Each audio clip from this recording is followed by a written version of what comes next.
we've got a sophisticated, mature world of cat modelling that is widely adopted and understood in the insurance market. You have been exploring cat modelling with Joe in the context of ransomware or big cyber events. So, first of all, like, how prepared is the cyber market for big events? And also, sort of, can you just give us a sense of how receptive the insurance world is to sort of using these kind of traditional models in a cyber sense? I'd say not only receptive, it's almost a requirement. They want to know what probability a certain loss would occur in certain scenarios. So they're accustomed to receiving their answers in a certain format, the exceedance probability curve, right? Or an annual exceedance or occurrence exceedance probability curve. So they want to know something like, you have a 50% chance that your event costs you £3,000, but you have a 20% chance it's more than 10,000, and you have a 1% chance it's more than 50,000. They want their answers in that format. Right.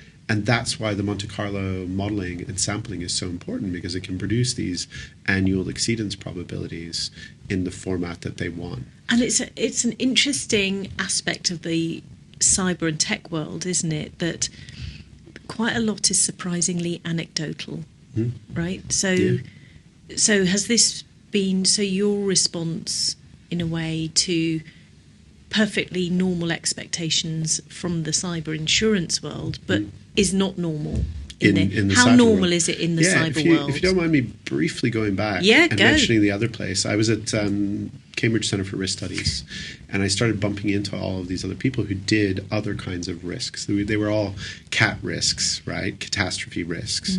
And everyone was literally a cat. Internet loves cats, right? Yes. So I was tech cat, but there were other cats. Is there dog modelling? I know it's very trivial. I don't know of any dog modelling, but anyways. I mean, dogs just aren't as popular on the internet, right? So, these other cats, there was, fire cat, there was wind cat, there was hurricane, her cat or whatever. So I was working with all these other risk experts, and they could all use these tools, these Monte Carlo scenarios, these economic estimates of events that hadn't happened or could happen. They can play games like, what happens if Hurricane Katrina doesn't hit New Orleans but it hits Miami instead? How do the losses change when the event is the same intensity but the property portfolio has different properties, right? So they might have different roofs that have different wind resistance. So watching everyone else do this and not being able to do it in cyber really stung. It was like, why can't we do this? Yeah, I'm good at maths. I bet you're good at maths. I work on it, I'm slowly getting better and better. You do risk? And so to do risk, I felt like that was the next logical evolution. And two of the first or three of the first in the market, went out and built these big models, but they were building kind of cyber models as a whole.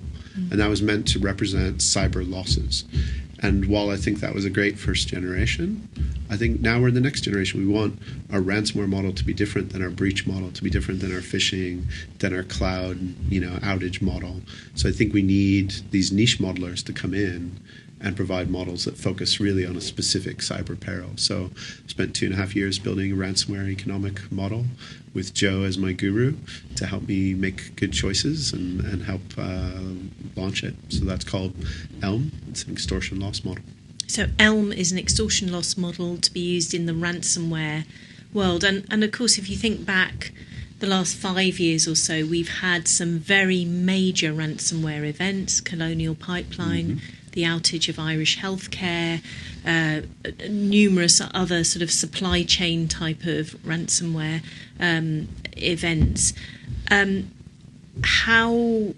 How much is catastrophe modelling starting to be taken up in the general response to those big events, or is it still an incipient market? The cat modelling market is big enough. There are whole conferences on this topic.